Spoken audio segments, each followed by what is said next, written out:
Okay, it's January 2022. My next project is working my foredeck, fun on the boat or whatever you want to call it. So what happened, like usually, there were soft spots in there, but the biggest problem was that I don't know what you want to call this part here, this big aluminum part where originally the front stay was attached to. It was, of course, in my case, hidden under my stainless steel bowsprit that came with the boat.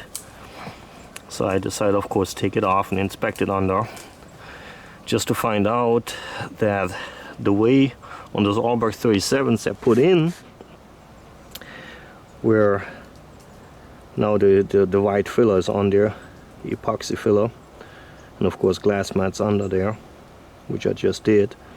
Originally there was a plywood board under, basically overlapping the bottom part of this I guess original bowsprit, whatever you want to call it. I don't know all the terms. Anyhow, so naturally, who would have thought water seeped under there, like as if those boats never get wet in the front. Great boat building technique right there. It didn't rot out the wood, strangely, because it was, I guess, apparently made out of a marine plywood, which is somewhat good. Anyhow, the fiberglass was cracked loose, and it pretty nicely corroded the bottom part of this aluminum front piece. So I took it all out, cut the wood out up to here, and guess what? Cleaned the aluminum out, put it back in place, attached it overnight with a mix between West System 105 206 hardener and 406 silica powder.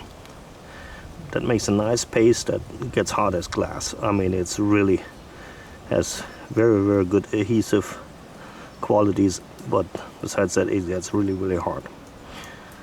Then basically it left me with about I'd say roughly 1 inch thick cavity there, which are completely glassed in like 3 different layers, of course, because if not, it's just going to get too hot and boil over.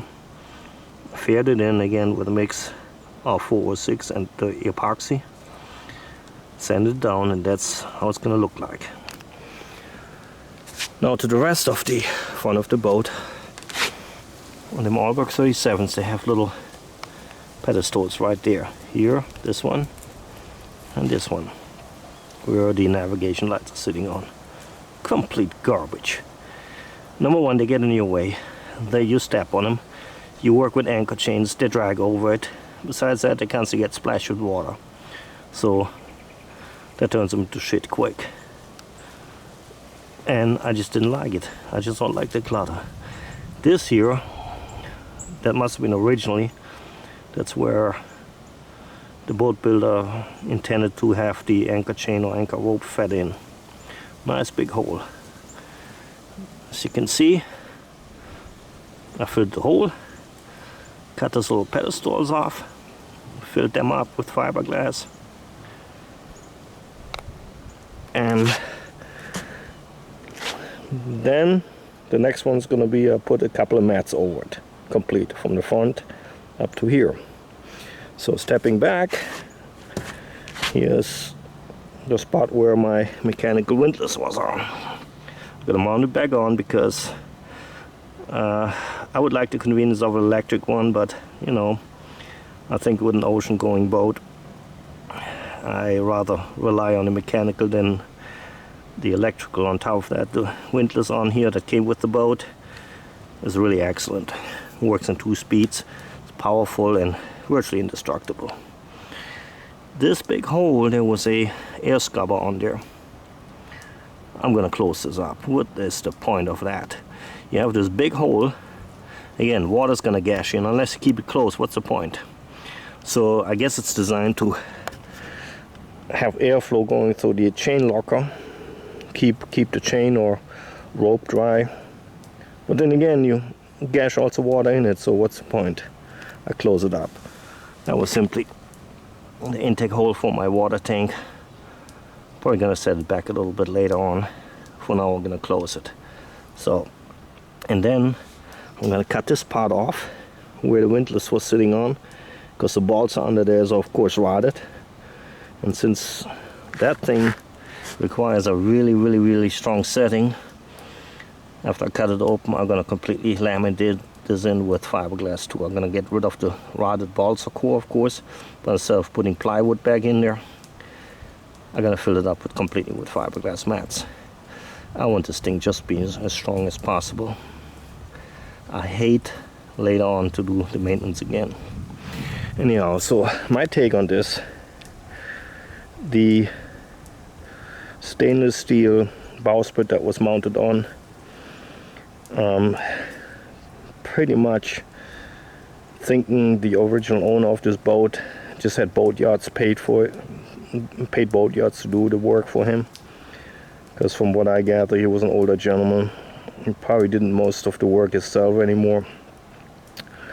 So my message is to all of you who have a similar project, if you have other people do the work for you, number one, besides being extremely expensive because labor is expensive, you're also going to get most likely a very shitty job because time is money. So in any boatyard's interest is to get the work done as quick as possible with the lowest paid employee possible, because no matter how much qualifications the boatyard owner has, chances are they have minimum wage helpers running around on the lot, because I've seen it, and they're just doing a piss poor job, because to them it's not their boat, it's not fun, and they don't give a shit how long it lasts. They give you whatever year warranty, that's all it has to last. So if you're okay with this thing falling apart after a year again, just go knock yourself out. Me for my part, I'm on a very low income, and yet besides my personal time, it's not really all that much money that I'm investing. I think by the time I'm said and done with this boat, I'm probably going to have maybe 20,000 in materials in there. Ungodly amount of labor, of course, but again, this is the labor of love. If you don't want to do it, stay away from those projects. Buy a new one, have the payments, you know, sign over your paychecks to whatever boat builder you want to. That's not my cup of tea. I paid very little for the boat when I got it. I paid $2,500 for this boat. It was actually in almost seaworthy condition at the time. I sailed it a couple of times, but I knew it needs some work, like all those old boats need.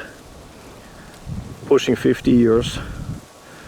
By the time I'm said and done with everything, I may have $30,000 in it, which if you really think about for a 37-foot boat, that's pocket change.